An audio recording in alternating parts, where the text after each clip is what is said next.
Thank you. Is there anyone else here who would like to speak on behalf of this application? Is there anyone who would be opposed to this application who would like to speak? Okay, then I think we're on to our committee questions. Councillor Nishikawa. Thank you. Through you to Ryan, sorry. I thought I heard the applicant's agent say that by right they could keep, actually it was a large amount of square footage, and I just wanted to confirm that that was not what I heard. Through you, I direct your attention to the overhead screen. The shaded blue portion of dock could be constructed as of right today with a building permit. It's approximately 900 square feet in size. It's a function of where the width is measured and where length is measured. It's a complicated shoreline, being in a bay. A dock width is measured by defining a perpendicular angle at the shoreline and drawing a parallel line to that perpendicular line, and the distance between those two lines is the width. In this case, because we're in a bay, this longer portion of width has the appearance of being length at some point, and we can move to the next page. Dock length extends out into the water, whereas dock width extends along the shoreline. So the visual impact of what could be constructed as of right, 66 feet long, approximately 15 feet wide, has a much greater impact visually than a 46 foot long dock, 46 wide foot long, excuse me, I got my words mixed up, than a 46.8 foot wide dock that's only 12 feet long that hugs the shoreline. Staff would prefer to see a wider dock that is not as long hugging the shoreline as opposed to a longer dock that is more narrow that extends further out into the water. Thank you. Supplementary? Yeah, so, I mean, in my opinion, a dock that extends into the water doesn't have a visual impact any different than, in most cases, they're level with the water, so I'll just leave you with your comment on that. I guess I just was very confused because I thought that the maximum we allow was the 75, and now I'm hearing that by right they are allowed much more. And so that's what I got confused about. So we're going up from the 75 to the 100 and something, and there's somewhere in there I heard by right. Mr. Allen? Through you, as of right, they have the permission to construct up to 75 feet wide today, 60 feet and change for the existing boathouse complex, plus an additional approximately 15 feet remaining after that. The applicant is requesting to have 107 feet, which allows the retention of the 46.8 foot wide section that hugs the shoreline. Ultimately, that was my point.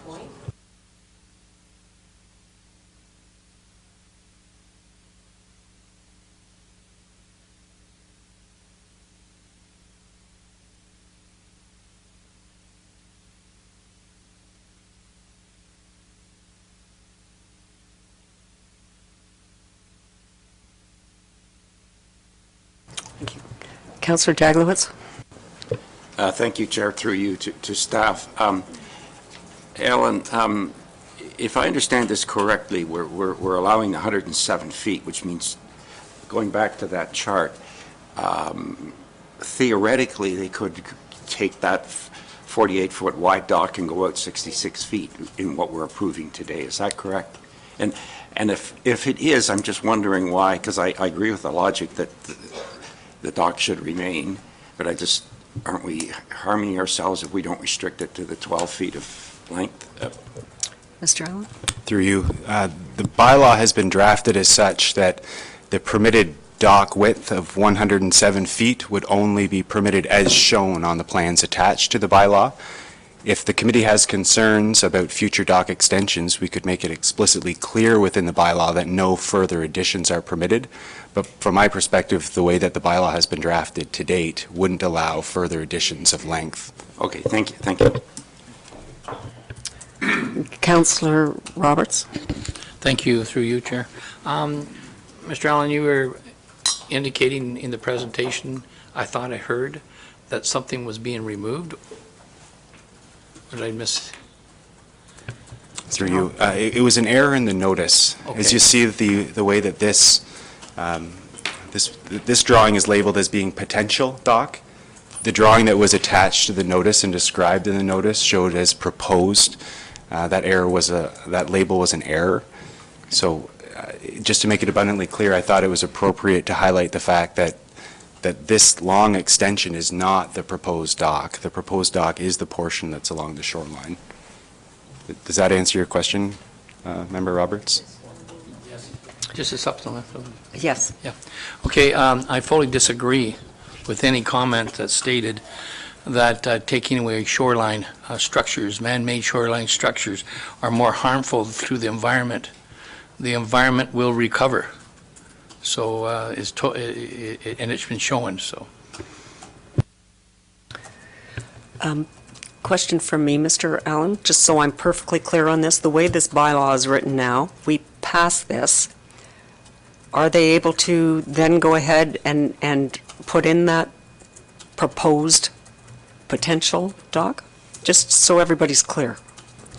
The way the draft bylaw has been written allows the 107 feet of dock width as shown on the plans attached to the drawing, and the drawing does not include this section that extends out into the water. So the short answer would be no. However, if the committee has concerns about future increases in length, you could make it explicitly clear within this bylaw that no additional dock lengths extensions are permitted on this property. And that would make it explicitly clear. Right. And that can be included as an additional amendment. Right. Okay, thank you. Councillor Edwards? Yes, and that through the chair, on page 24, it's a very, very good picture of it. And I could support this staying the way it is, but no future extensions, and I would want that written in, because I don't want anybody making a mistake and say I can now go out 46 foot wide by 66. It stays the way it is, and I could support it. Okay, thank you. Do I have agreement on that? Do I have, like that? Okay, so we put that into the bylaw. Mr. Allen? We heard from the applicant's agent that there are 2 Sea-Doo lifts on the side of the dock associated with the boathouse, which does contribute to width. I understand that would result in 111 feet of dock width if that additional 4 feet for the Sea-Doo lifts was added, as well as there is a requirement for a reduced side yard setback from the lot line extension because of how far that boathouse has pushed towards the side lot line. Would the committee be interested in including those exemptions with this proposed bylaw? It would be helpful to get that direction. Okay, thank you. Mayor Harding? Thank you very much. Through you, I think, to Mr. Allen. When I look at page 26 of the agenda package, and it shows the Sea-Doo lifts, the Sea-Doo lifts in their stored winter state add maybe 8 inches. They provide the ability to not damage the Sea-Doos. The prevailing wind blows straight into the shoreline. There's no change in visual impact except for the fact that the Sea-Doos would potentially be lifted out of the water. When the Sea-Doos are in the water, the lifts are down and underneath the water. There's no visual impact on these in particular. I have no issues with these Sea-Doo lifts, and I think they're a benefit for those people who want to protect their infrastructure. Thank you. Anyone else? Okay, so we're good. Oh, Councillor Edwards? I would agree with Mayor Harding in that it's not as if there was a boat tied up there, you wouldn't know the difference, so I don't have a problem with that either. Okay, we're going to do a quick amendment to this before I read it.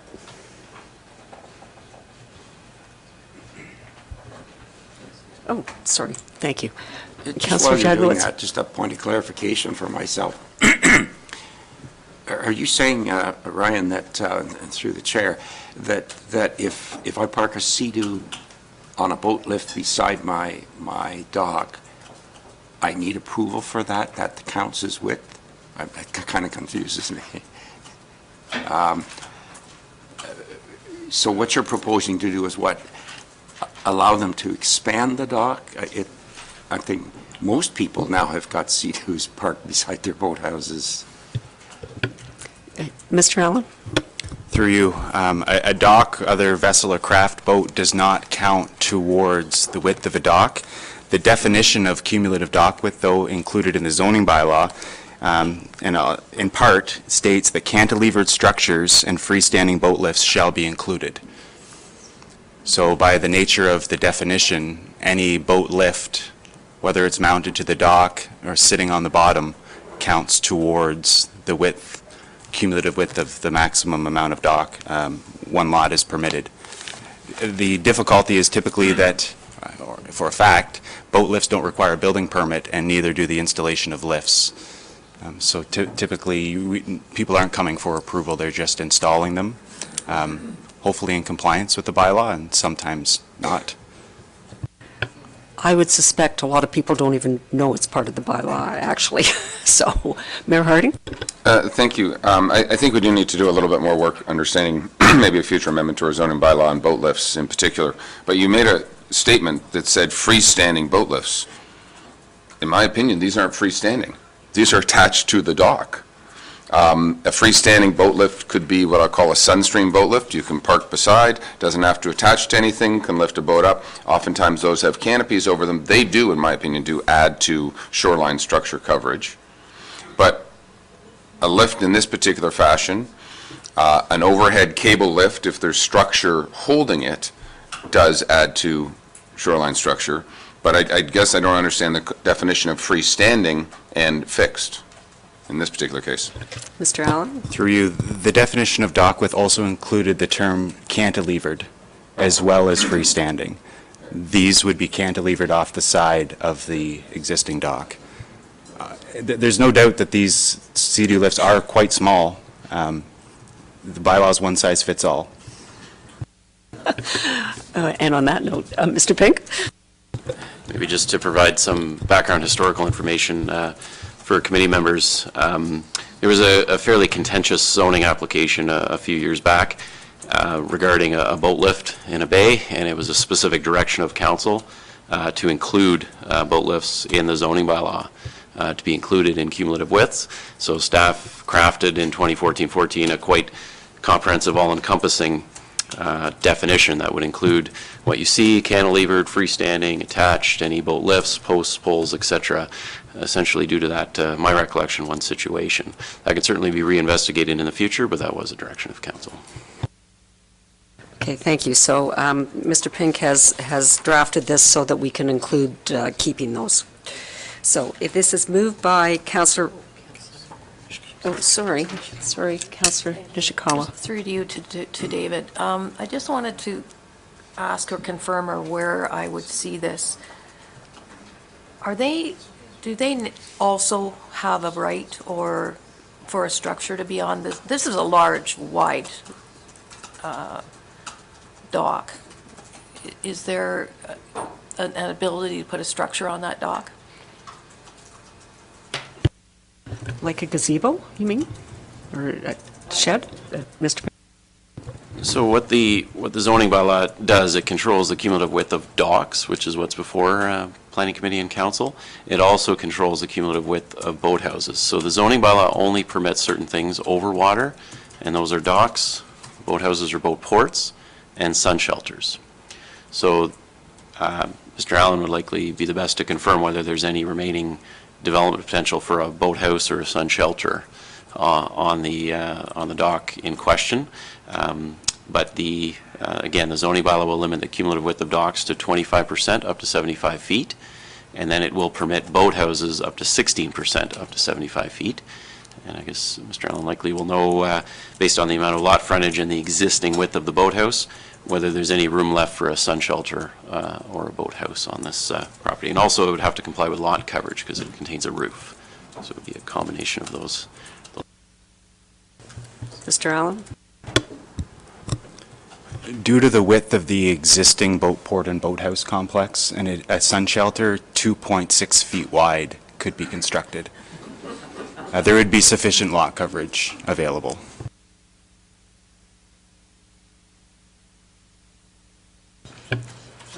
Okay.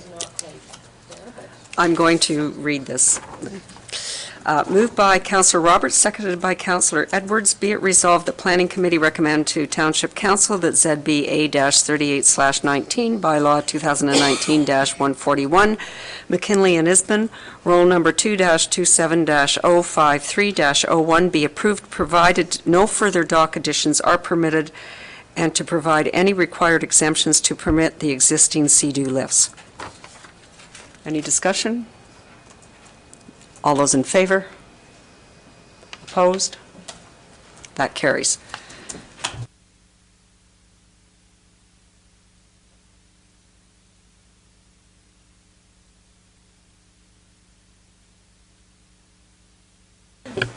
Okay, Mr. Allen, I think we're on to Richards. You could... Thank you.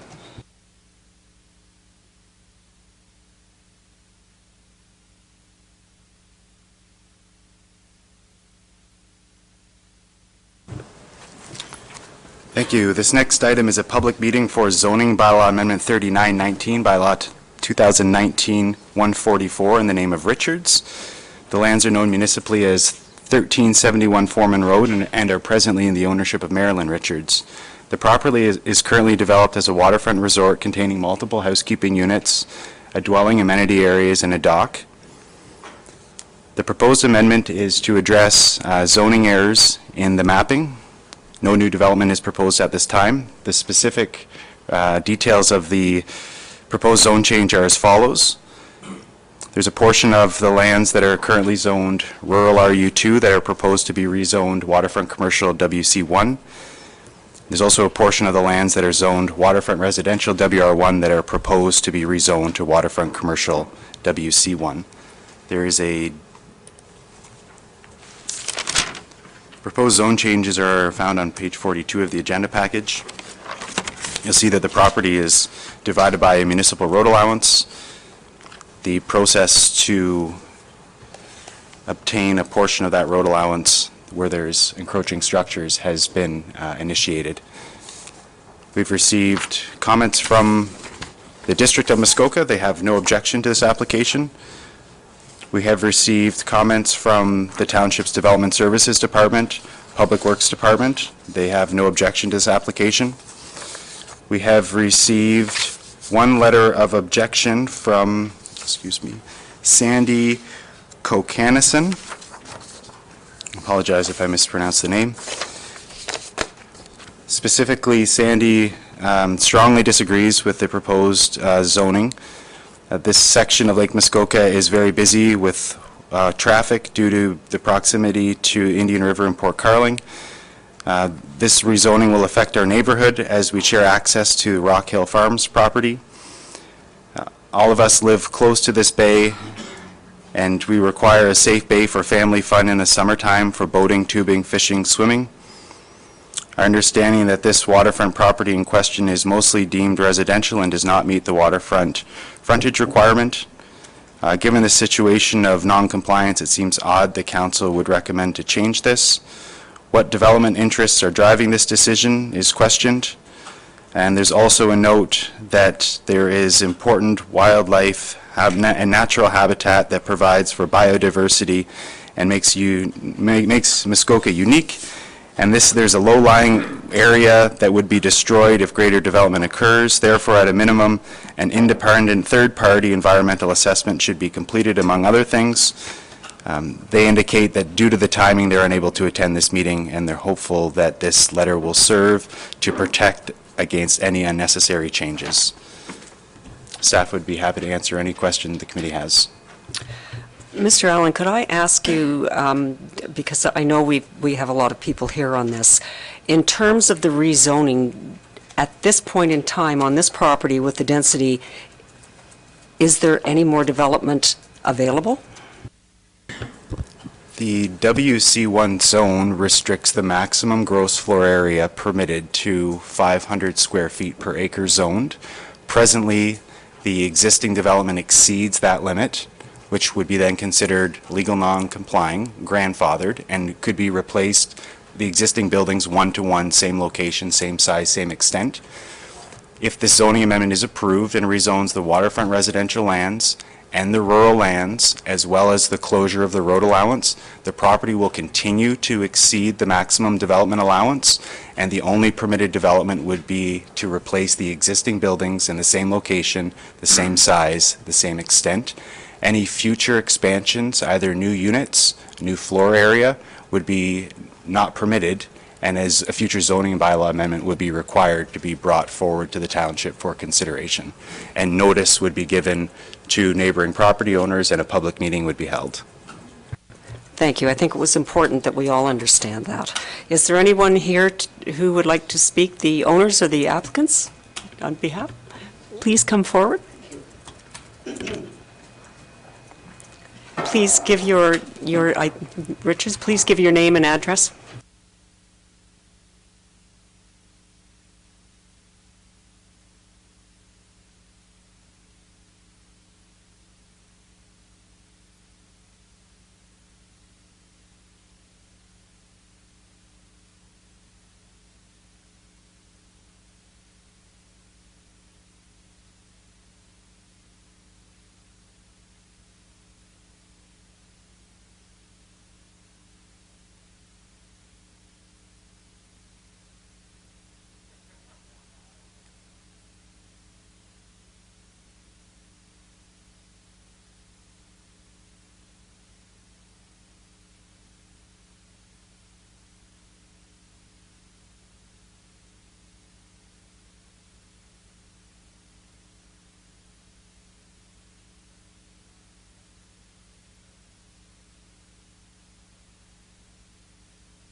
Okay, thank you very much. Okay, so we will now see if there's anyone else who would like to speak in support of this. Is there anyone who would like to speak in opposition to this application? Please come forward. So please give your name and address.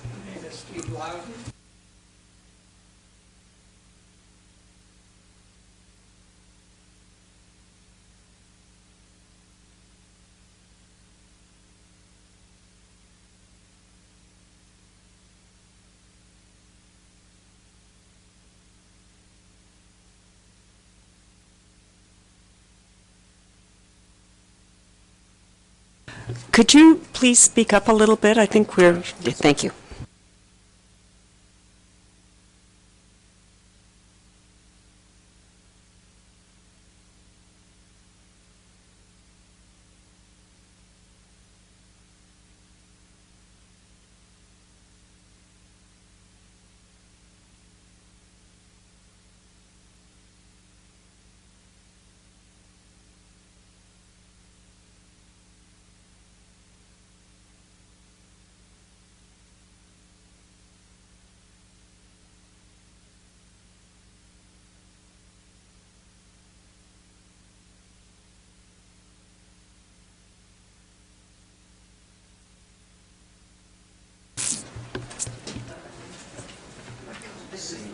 So whenever you're,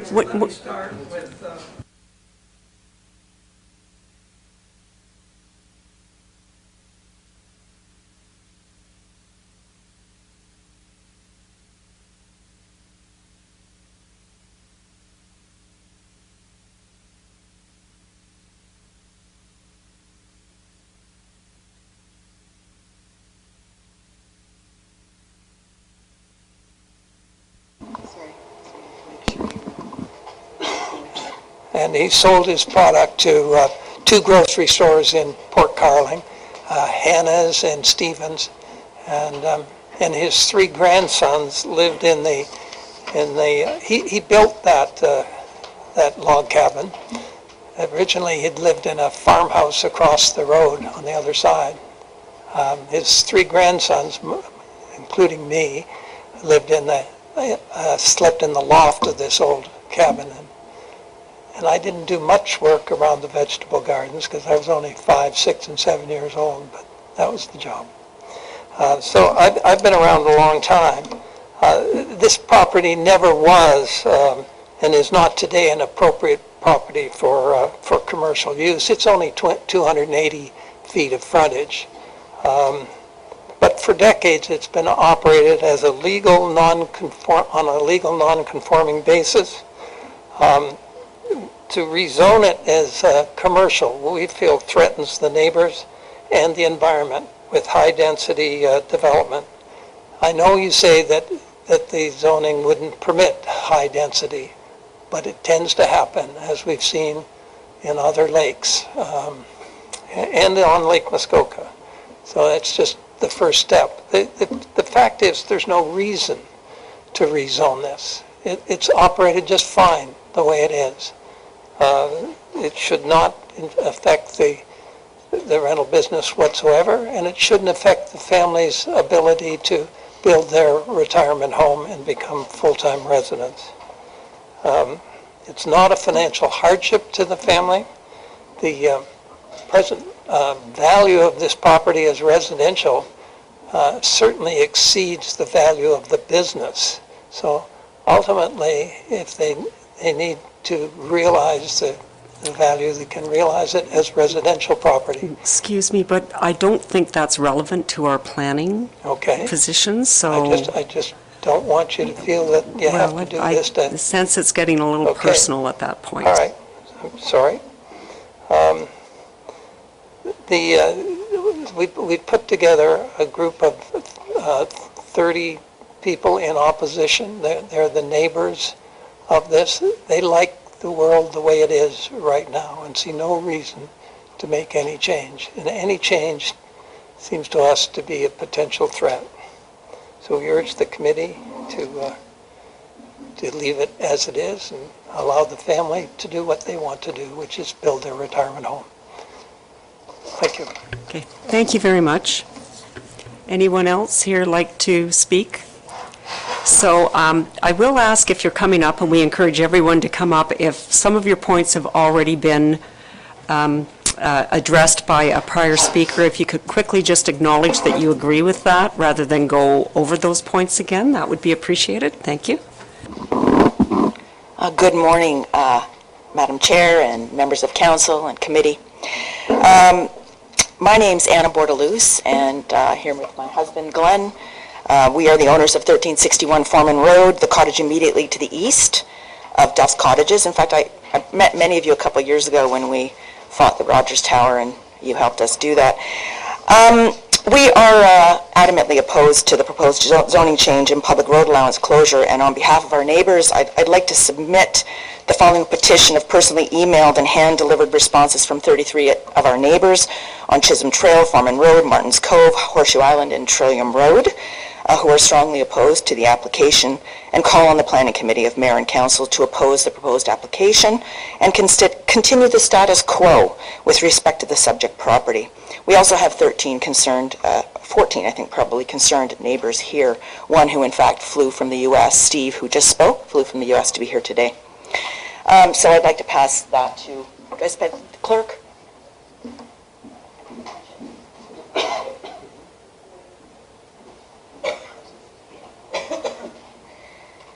On a procedural matter, we had 2 weeks to mobilize, so I'm just letting you know that there would have been more signatures on the petition had we had a bit more time.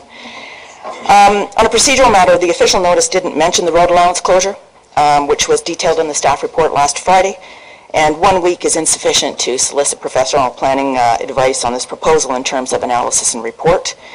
Furthermore, the public hasn't seen the report from the district. It wasn't posted in the documentation. And we would like to read and report and offer comment on it, but it wasn't available. We bought the property in July of 2011 and have enjoyed our beautiful piece of paradise in Muskoka over the last 8.5 years. And over the years, we've developed a working relationship with the Richards family and their low-intensity use rental cottages. We've had the occasional noise and fire smoke concerns, but we've always dealt directly with them, generally with Ben, and to solving minor issues, okay? And we are not opposed to the Duff's operation as it currently stands. And certainly love having the kids and hearing the dogs, and it's great. So this is not a personal matter at all. And I also want to say, Marilyn, in your comments that we wish the same thing for you. We would like a residential use on this property. You want to have your year-round residence here, and we want that for you too. And I think the other thing you mentioned was Mr. Duff said he didn't want any condos on this property, and we agree with you and Mr. Duff's about that. And in fact, this is what I think council and planning needs to understand, that we've lived this in the city, we've seen it unfold, commercial creep, then you go and you get multi-unit residential. This is what is going to happen to this beautiful little property. Anyway, okay, so here's what we know about the subject property. It's 280 feet of waterfront, as mentioned, not the 500 required for commercial properties. It's situated in a very shallow bay with a rocky outcropping that prevents access to their property via powerboat on the creek side, and you can see photo number 1. The entire subject property waterfront is identified as most significant fish habitat by the Ministry of Natural Resources. If you can see our Ministry of Natural Resources map photo, and we witness this every year as we have a variety of species spawning below our docks and in that area. The property abuts a sizable creek which is surrounded by 4 to 5 acres of wetland property. The wetland is fed by the same watercourse that supports a provincially significant identified wetland on Foreman Road. And there's a variety of species. You can read those there. The staff report talks about a species at risk within that area, and we'll come to that in a minute. In the last 2 summers, we've had an invasion of a new type of algae in the area. I've showed you a photo of that, which we're quite concerned about. This is an extremely shallow bay on a very small property. Duff's is a low-intensity, modest family-run endeavor, and we saw your Globe and Mail article, which was quite interesting. And, I think quoted that you bought Duff's in '82 as a summer hobby and a retirement nest egg, which is in fact what you've done. And the neighboring properties are all WR1. In fact, the 6-bedroom property that abuts Duff's on the other side is well rented on Jane's Cottages. It can hold up to 14 people. And it has the same commercial use, but with the WR1 zoning. And I would argue that Duff's is a resort only in the same way. In fact, they may have been the first type of Airbnb going on. They're a resort only in the same way that this cottage is a resort, and they're in direct competition. They are in the same business. So it's completely consistent to keep the WR1 zoning at the waterfront. So others will speak to the road allowance, but I just want to let you know that snowmobiles use the road allowance access to the lake in the winter. It's used daily on the weekends. There's no evidence. My husband and I have been to the planning department. Thank you to David and his staff for helping us find all the zoning maps. But there really hasn't been evidence of zoning error. The zoning was changed legally to WR1, WC1, and WR2 in December 1990 after the OMB ruling, and it's been the same for the last 29 years.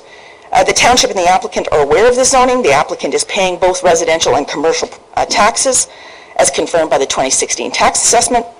And the cottage owners in this bay have made legal real estate decisions based upon this legal zoning since 1990. So it's not simply a matter of correcting a zoning error or cleaning up the zoning. This affects people's lives, really. So there's really we have not found any compelling or positive planning reasons to change the zoning, given the very small frontage, the environmentally sensitive nature, etc.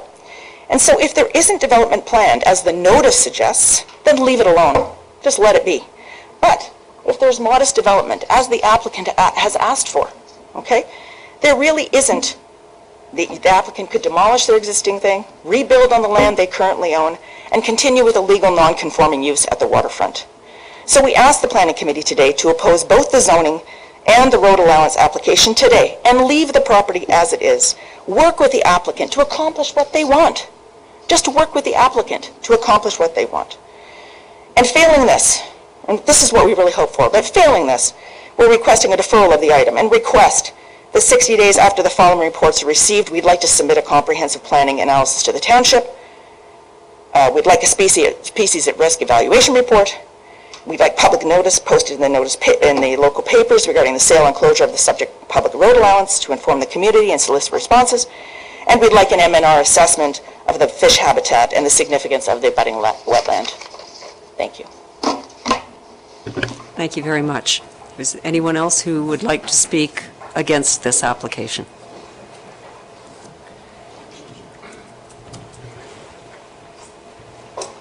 Welcome. Morning, Madam Chair, members of council.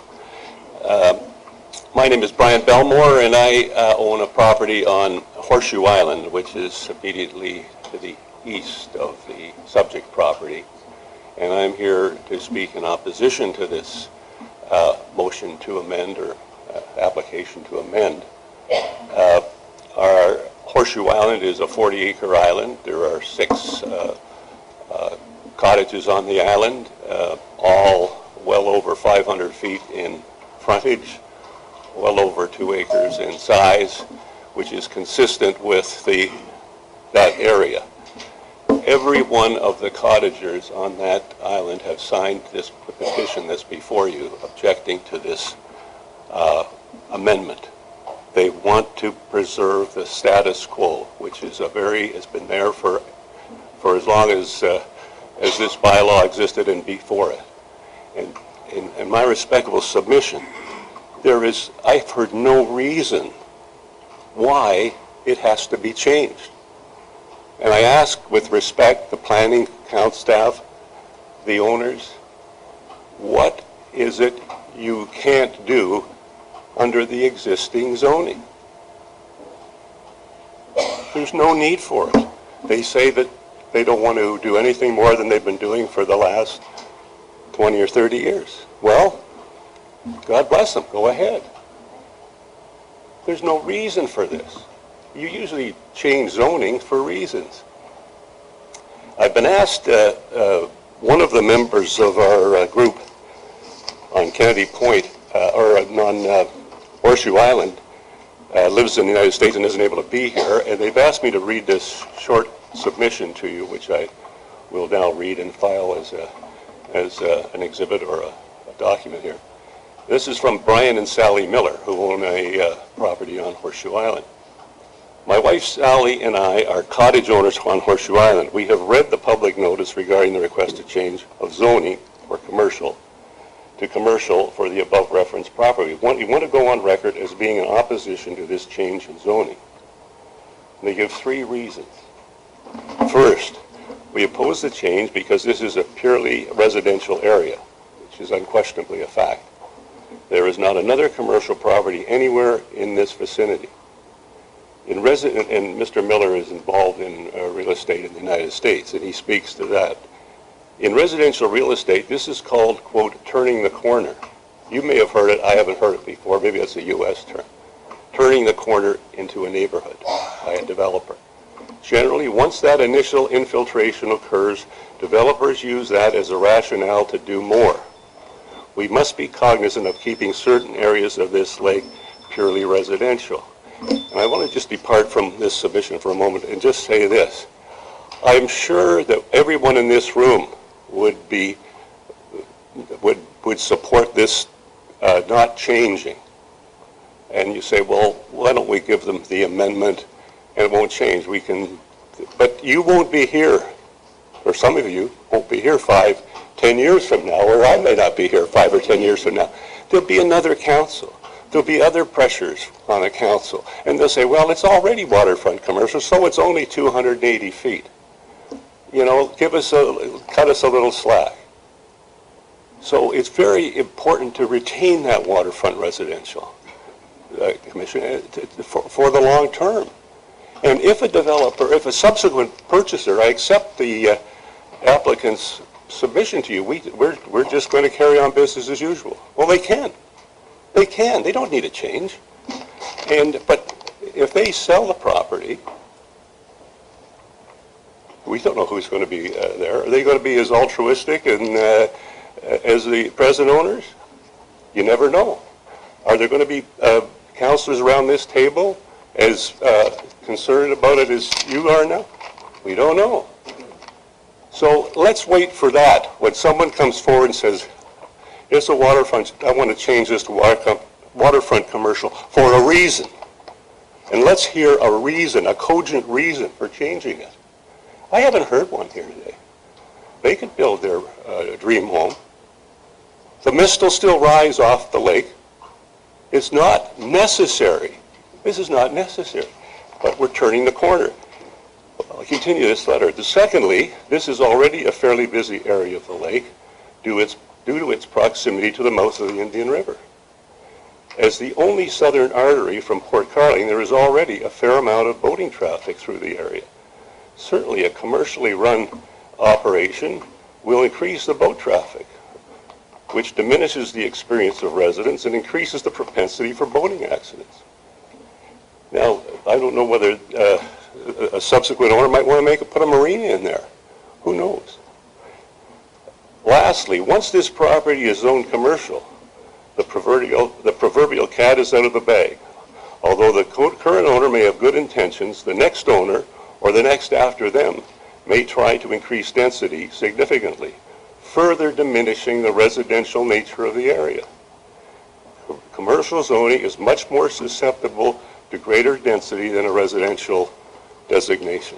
So that WR1 is sort of an insurance policy. If you oppose this or accept this amendment, you're buying a pig in a poke. You don't know what some future owner of this property may want to do with this.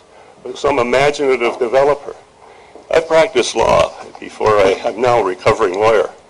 But I practiced law, and I learned after 45 years at the bar that you can never underestimate the imagination of a human being, the human mind, to come up with some loophole, no matter how you do it. There's no loopholes here now. It's WR1, and it should stay that way. The only reason I'm here today is someone says there's an anomaly in the zoning. I wonder if we could put up that on the screen this map is... Excuse me, are you going to be covering some new points here? Yes, I want to deal with this anomaly point. Okay, so I'm just trying to keep things moving here, that's all. Yes, of course, I understand. I'll be very cognizant of that. Could we have this map put up? I just want to show the councilors this one here. I don't have a copy of that map. I can show you the zoning.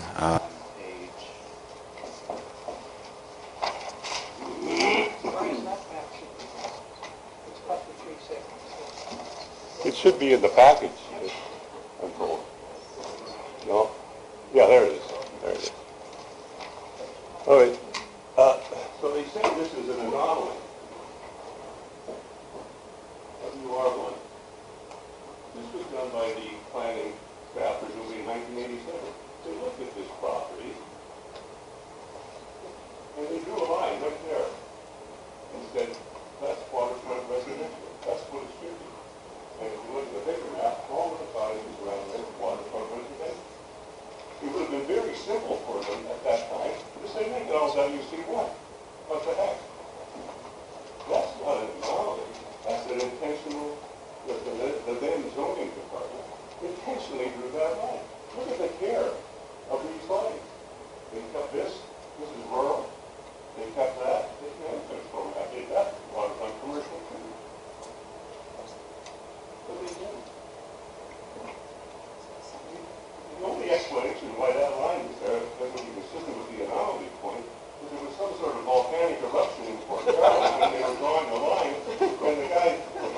Excuse me, can we, I think we're getting a little carried away here.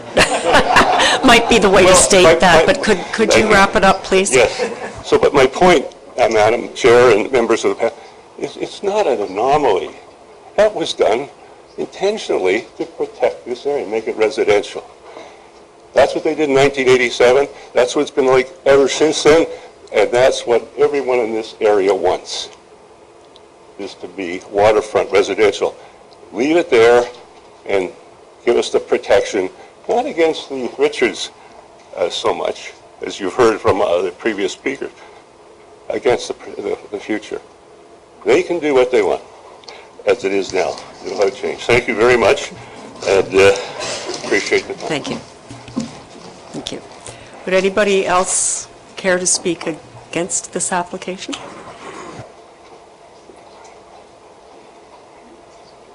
Good morning, Madam Chair, members of committee and council. I'm Patrick Dunn. I've lived at 1403 Foreman Road for some 19 years. I am for property south of the subject property. Madam Chair, I'll be very brief. I just want to make two brief points. And my outlook is in the future as to what might happen. We must consider the land around as a cove. So up on the top of the cove is the Duff property, and the northern arm is the Chisholm Trail, and the south arm is the property by Foreman Road. And of course across some distance is Horseshoe Island. So in that area bounded by that property, I am concerned about sound. Now it does reverberate in that area. There's very charming sounds coming from Duff's cottages now. Not so much the last 2 years, but there was a guitarist and sing songs on holiday weekends and Saturday nights, and it was very, very charming. I do worry, though, in the future, if there's a large number of people on that property, what that sound would be. The second and final point deals with the waters itself. We are bombarded with water skiing. It just seems to be a natural area for people to water ski, and as you appreciate, there are these large water ski boats now that hold a lot of water and make very large waves. And so we're bound now, with the amount of water skiing there, to take our boats out of the water after every use. And I'm sure others would appreciate that statement. I'm concerned if there's going to be multiple use on the property, that's going to be more of a problem. Thank you, Madam Chair. Thank you very much. I might note as you finish that I understand sound is an issue and noise is an issue in the township. it does not play into the planning process, just so you know, so that you know that. We have bylaws in place to deal with that going forward. Anyone else care to speak against it? Morning. My name is Susan Shaw. I am here on behalf of my husband, Jeff Church. We own the property at number 10, 1361 Foreman Road, so 3 cottages away from Duff's. We're opposed to this for all the reasons you've heard. I'll drop off my submission. I appreciate that, thank you. Anybody else care to speak? Good morning. My name is Margaret Laura Hughes, and I own a cottage with a local address of Lot 20 at 1361 Foreman Road, otherwise known as Chisholm Trail. I also own the woodlot adjacent property to the Richards property referenced in the application with the address 1371 Foreman Road. Both properties are shared with my husband and our family, and we've owned that for 20 years. We concur with what's been said this morning, and we will hand in our notice of opposition to the rezoning of this property. Thank you. Thank you very much. Would anyone else care to speak in opposition to this? Thank Good morning, you. Madam Chair and councillors. My name is Magdalena Marcula, and we're also neighbours on the bay. We are the second property to the east from Duff's Cottages, and we also second all the comments made by previous speakers, and we have written submissions to support our opposition. Thank you very much. Anyone else care to speak? Good morning, everyone. My name is Ron Heller. I purchased land on Horseshoe Island in 1973, built my cottage, and have enjoyed Duff's Cottages the way they are, and I think they should remain that way, give the people what they want, and I concur with everything that's happened so far and don't really understand if the bylaw is 500 feet and they've got 280 feet, how can you make that commercial? Thank you. Thank you very much. Anyone else care to speak against this application?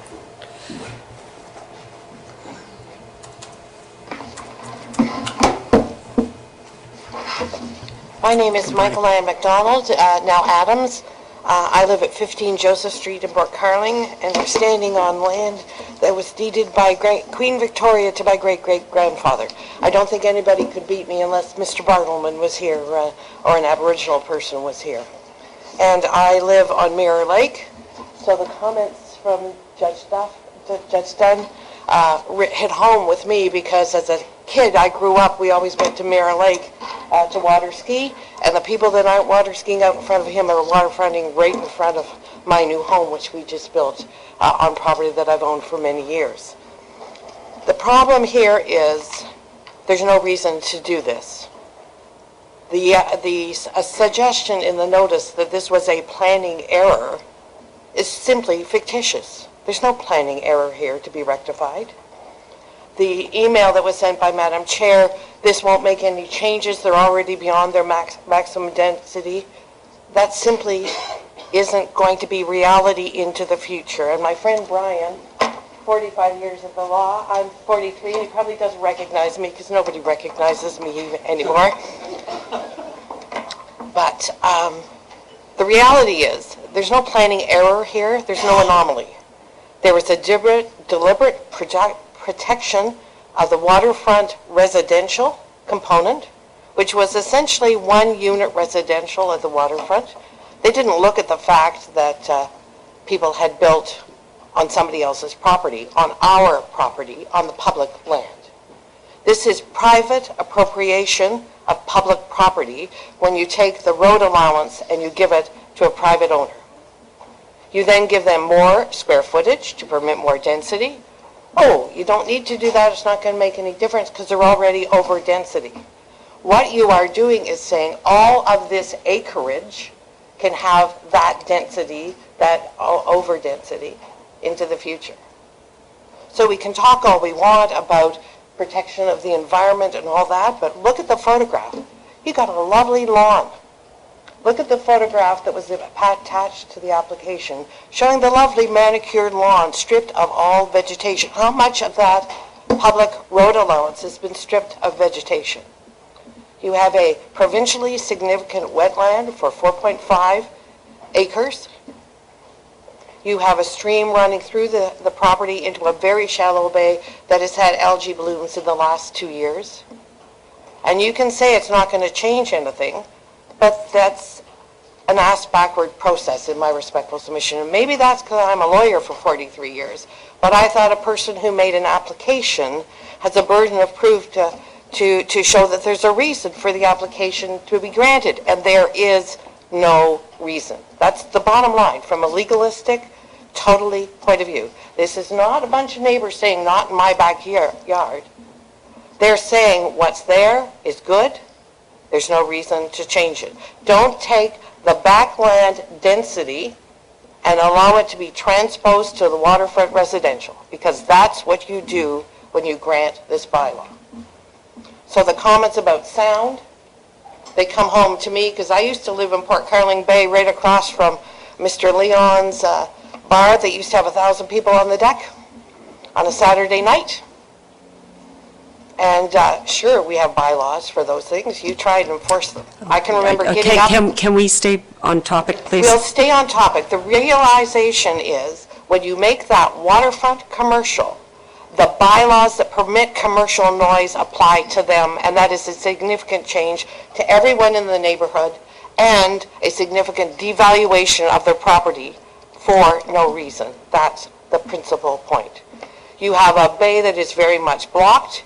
You want to allow future people to come back and say, this council permitted that residential waterfront to become commercial.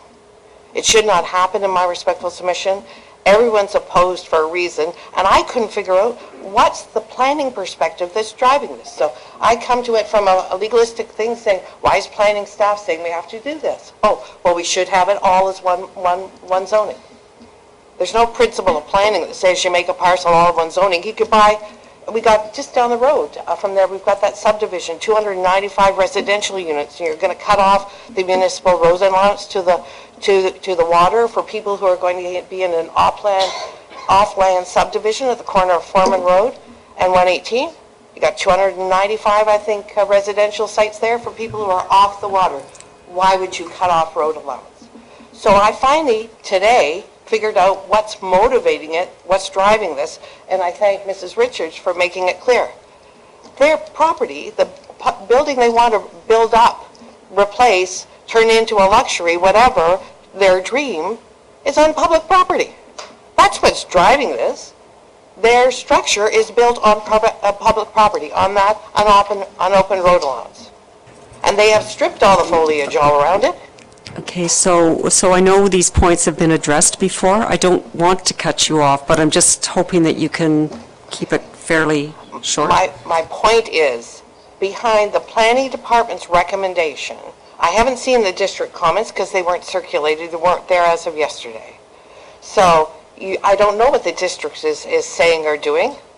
None of us know. And all these people who are opposed, and the people who are attending the public meeting, and the people who are out of the country trying to assess this from far away, are entitled to know what all those reports have. The species at risk report, you need to have it, you need to circulate it to know what you're doing, when you're doing it for no reason.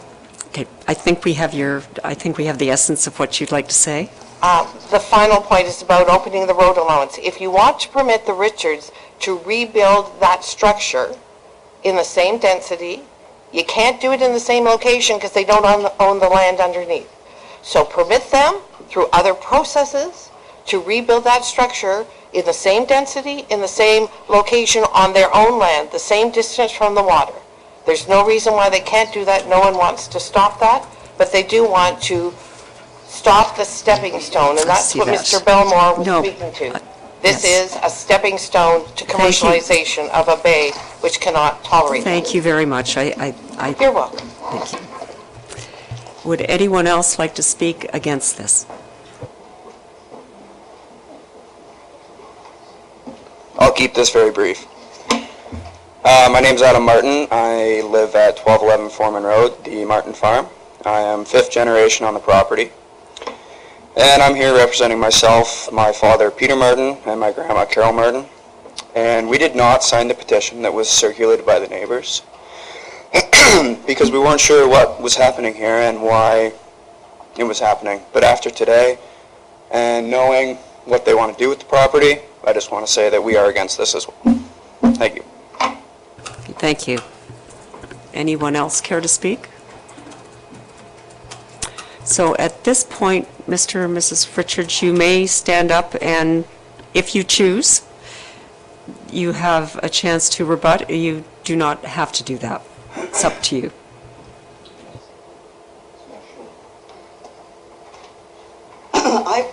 I would just like to correct something that people seem to think we have been responsible for, stripping the land. Well, the photo that Mr. Loudon passed around doesn't show the other view from the log cabin. The land was stripped by loggers. The log cabin was built, and as Mr. Loudon said, they farmed that area. We have every year planted 50 to 100 saplings, and if you look at the MLA's records, you will see that we have purchased every year from their sapling sale because we want to keep the land as it is. We did not strip. We do not groom the land. The lawn is a field which we do mow because the kids run around in it, I really take strong exception to the statement that we have been responsible for destroying an environment. That is not who we are, and it's not what we represent. Thank you. Thank you. I think I would like to ask Mr. Pink now, because of the OMB hearing that happened a while ago, that we get that background on this property, please. I think there's been a lot of comments as to planning error, so to speak. I don't think certainly we'd ever be able to definitively know what happened. Certainly I wasn't at the township at the time, but just to provide a bit of background, the property was zoned, always previously zoned entirely commercial in the zoning bylaw prior to bylaw 8787. It was a resort commercial A zoning at the time, and there's a number of there's a zoning schedule and a number of correspondence to prior owners identifying that the property is entirely zoned commercial. When comprehensive zoning bylaw 8787 was first passed by council, the schedule to that bylaw clearly delineates that the entire property was zoned waterfront commercial again. That bylaw was appealed by a large number of individuals and parties, and during that lengthy hearing of our very first zoning bylaw, tourist resorts or waterfront commercial properties were a large part of that hearing process. And it was during that hearing process that our current regime for waterfront commercial properties was implemented. Prior to that, there was just a waterfront commercial 1, I believe it was, zone. We've since come up with the WC1, WC1A1, 1A2, 1A3, 1A4 zone. It's a gradient controlling density, and that all came about through that bylaw 8787 OMB hearing. Just like to clarify that this property was not part of that hearing specifically. There were a number of resort owners that appealed, as well as lobby groups and individuals. But my read of the record, this property was not part of that hearing in any way.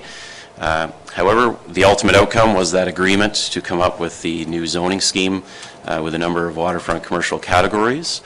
And the OMB directed that all the waterfront commercial properties be rezoned accordingly. It's at that point that the change occurred. So the very first draft the approved council draft of bylaw 8787 zoned the entire property waterfront commercial. Staff presumably took the task of rezoning every waterfront resort to either, again, WC 1A1, 1A2, 1A3, or 1A4. And that was attached to the OMB decision 2 years later.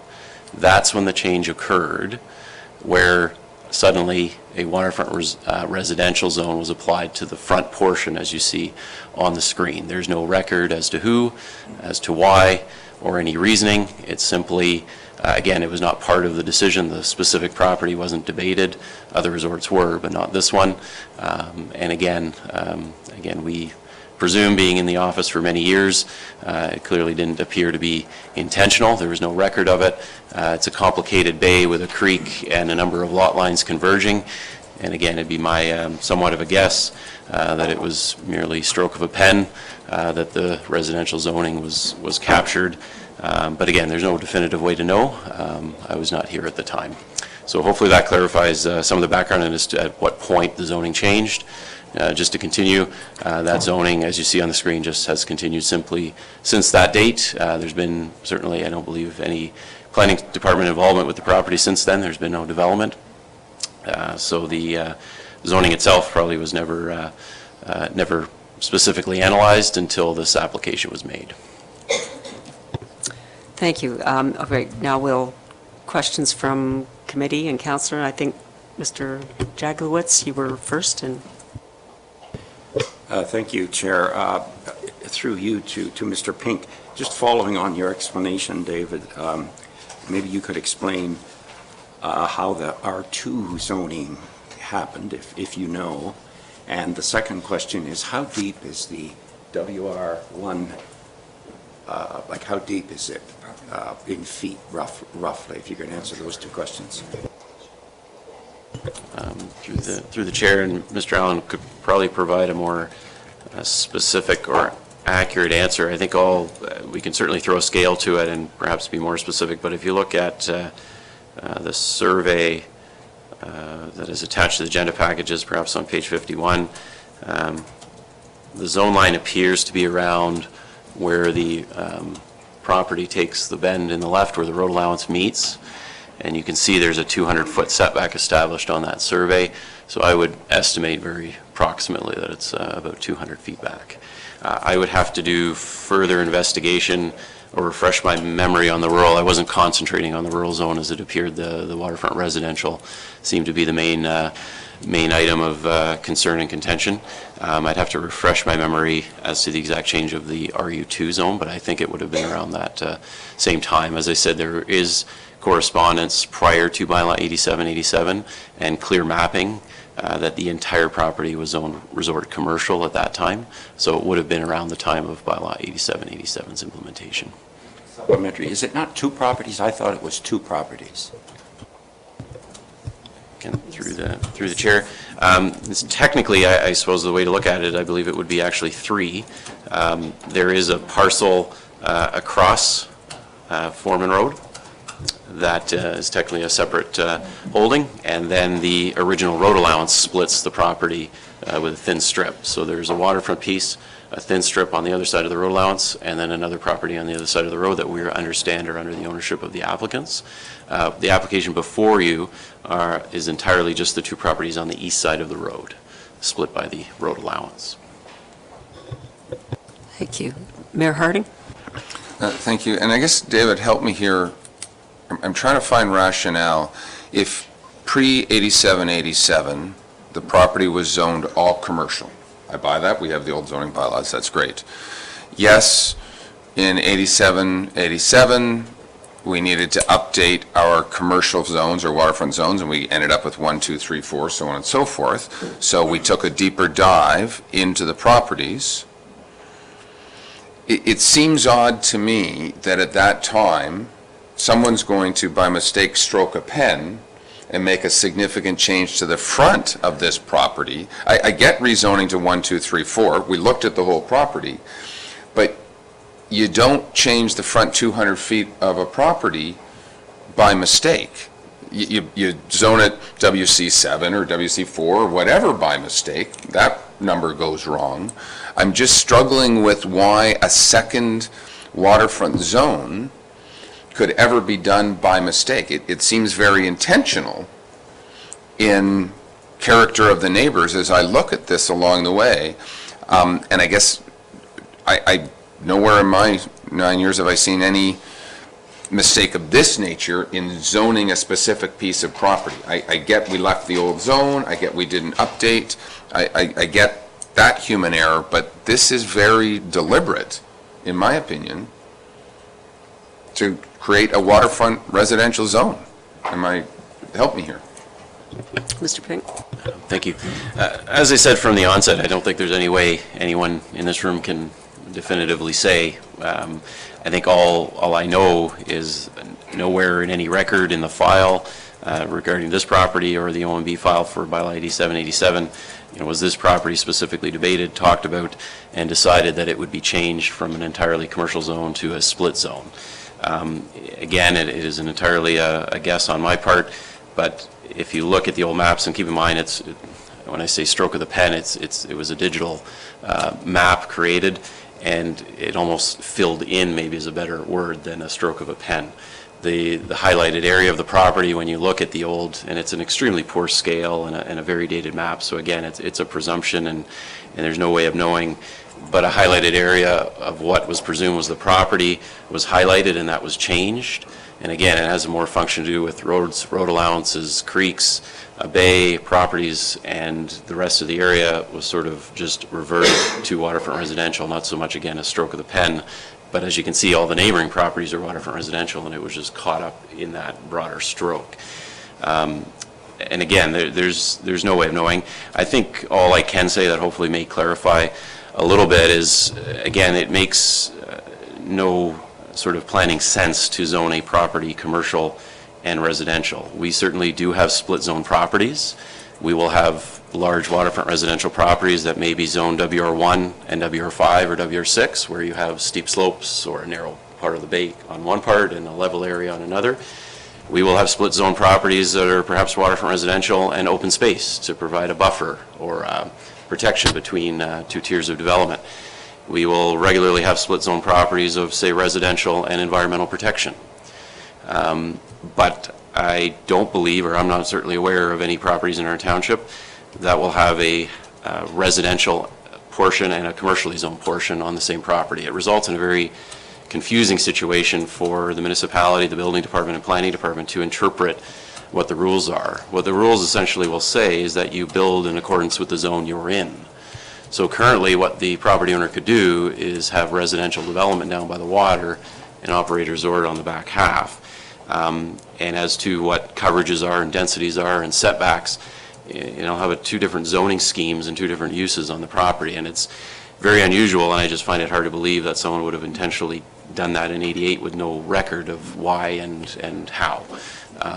It just, from a planning sense, it doesn't really make sense to split zone the property to allow two different uses, commercial, industrial, or residential or industrial. So again, unfortunately, there's no way of knowing without, again, I don't know who would have done those mapping changes in the late 80s to ask us to the reasoning. So, but hopefully that clarifies, I think, what we do know. Thank you. Councillor Nishikawa? Thank you. Through you, I'm going to make a comment first before I figure out what my question's going to be. I'm pretty concerned with some of the things I've heard this morning about how this came to be. I actually did the dog and pony show when 8787 was being sort of sold to the communities because it had significant effect in the area that I lived in, where there were two similar properties like this on two small lakes. And I can tell you Mark Walton was the one that squiggly did the lines. So there, I would suggest that there was a very well-experienced planner that made decisions based on what the council of the time was looking at and requested. I don't believe there was errors here. And I don't want to kind of ever hear the comments that, well, we can't figure out why somebody did something in the past, so obviously it must have been an error, or in that type of thing, because that really scares me about what future decisions we make at this table. That in fact, someone 10 years from now will come along because they have a better way of doing things. And I don't want people to discount decisions that we make at this table 10, 20 years from now.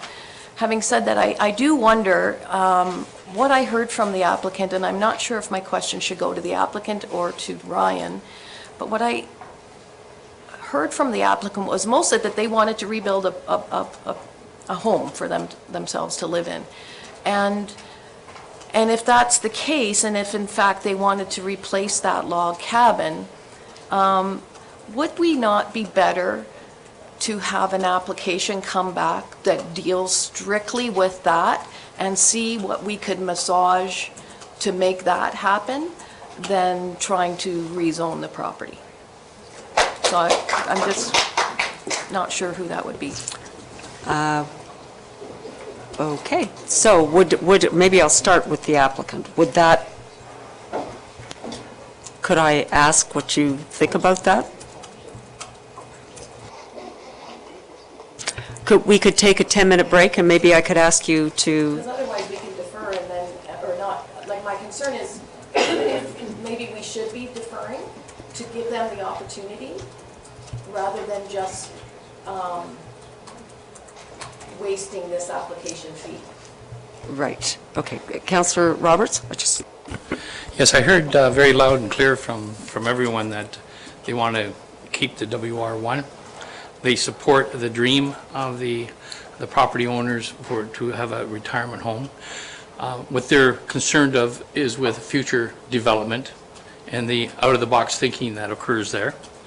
And I too think that we should go back to the drawing board and with our planning department, the applicant, try to do some out-of-the-box thinking on how we can accomplish it. I look at this and it has the open municipal road allowance, and I'm saying, why don't we just move the road allowance over and take a part of the other property over to give them what they need that will not increase the potential for density. And I'm not a planner, but I'm just looking at a simple solution, so. Okay, this committee, Councillor Edwards? Yes, and that, through the chair, I have one question, and then I would say we should actually defer it. Does the road allowance run to the water? Okay, who would like to answer that? No. It would appear that the road allowance that beyond is owned by the neighboring property owners, so it doesn't actually go to the water. It appears or is, like, and that, can we check that out if we're actually deferring this? I would like to know, because if it runs to the water, I would not be supporting selling it. Okay, so, yes, so I'm getting the sense that we'd like to defer this application. And Mrs. Richards, would you like to say something? I would. I would just like to say to people that Ian and I have waited a long time to be able to afford to buy or to build a new home. As you can see, neither of us are getting any younger. If we don't start construction soon, I don't know when I'll get a home. I'm very upset, really upset. Deferring is great for everybody else, but look at the age we are. I have never had a decent home up here. I want to live here. I am very emotional. I'm very upset. I want to live here. I would like you to all think about the time that it takes for your processes because of the zoning piece that is going to impede my ability to live here. Please consider that piece. Thank you. Thank you. Mayor Harding? Thank you. And I'm not opposed to a break at this particular point, but I do have times troubles that we defer, and not only is it problematic for the Richards, but we have 30 people or 25 people here in the audience that have made their way up here sometimes. I know that no one's living on Horseshoe Island right now, so they certainly came up. And no one's living at Duff's. And no one's living at Duff's.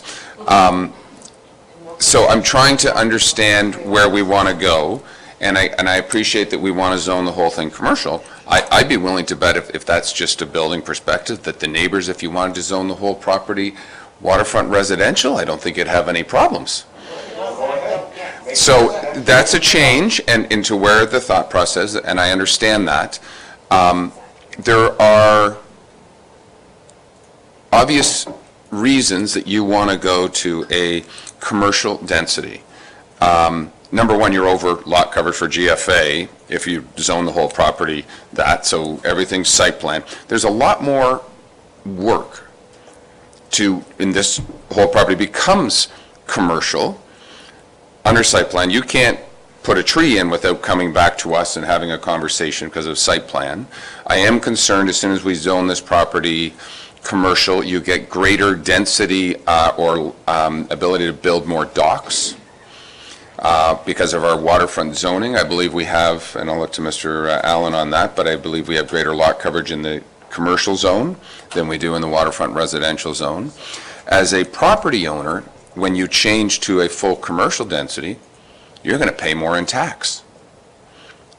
You have the ability today to operate cottages and or rental as a legal non-conforming, well, it is on the commercial side, but the extra that infringes into the waterfront side. And I try to understand why I would want to pay more money, limit myself in development, change for a reason if we can find a way to build a home. And I think if the goal is to build a home, that we may be attacking it in the wrong way. If there's another goal, which I think some people in the audience are concerned about, that's another story. So I think if a break, Madam Chair, is where you want to go, that's great, and maybe over the 10 minutes, if there's a way to build a home, to have a quick conversation with our planning staff or people, that's great. If you want us to vote on this today, we're happy to do that as well. So we'll look to you over the next 10 minutes where we want to come back, I think. Madam Chair? Okay, thank you, Chair. Madam Clerk, is there any chance we could get an answer to Councillor Edwards' question in the break? I can see. Yeah, just try. Okay. All right, we're going to take a 10-minute break, and we'll reconvene at 11:45.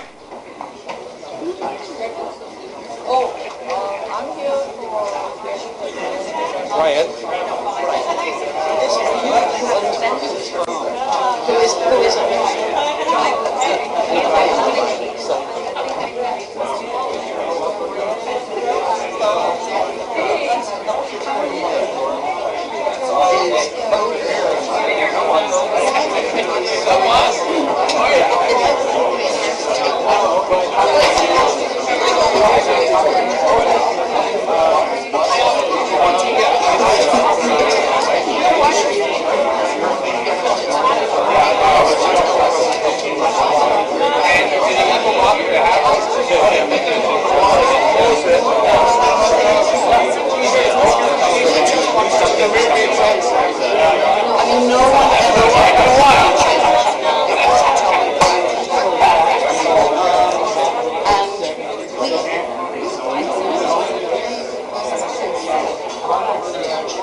Thank you. Oh, nice to meet you. We chatted by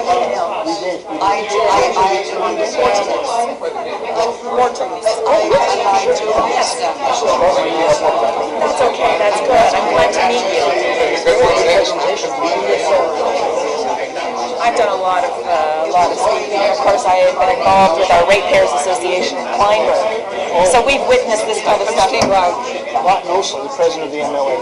Oh, are you? Yeah. Oh, good. I'm spending a lot of my time in council. Well, listen, we appreciate your support today. Thank you. Thank you for being here. Neighbors are the biggest thing when it comes to things like this. And I see these things happen, and neighbors stand up, and I'm going, what are they thinking? And you guys are standing up and you're part of it. And I love it. All right. And our AGM this year is in Lake Joseph Park. Okay. We're trying to work around the lakes. Very good. It's always been so, the whole lot.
That's amazing.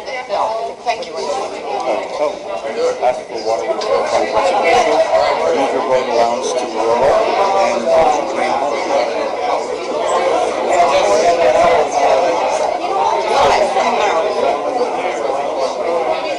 Which way? Beautiful job.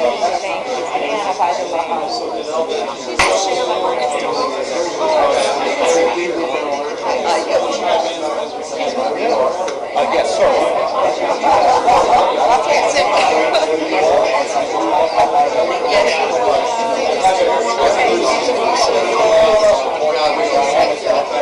So you're the gentleman who yelled across the creek to my home? You did? Well, no, that's it. Well, he can't hear. That's right. No, thank you. I am pleased to meet you after.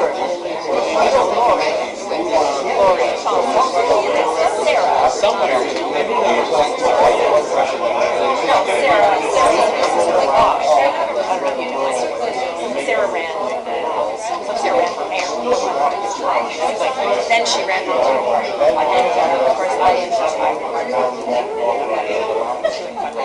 So anyway, that's how, and I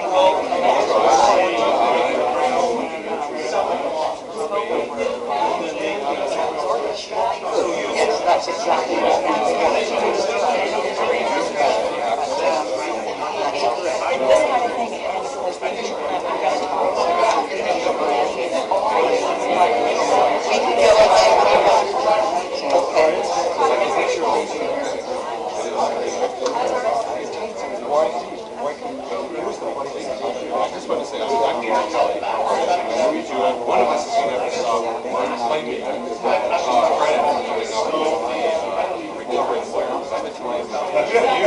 And I told him I made it up. So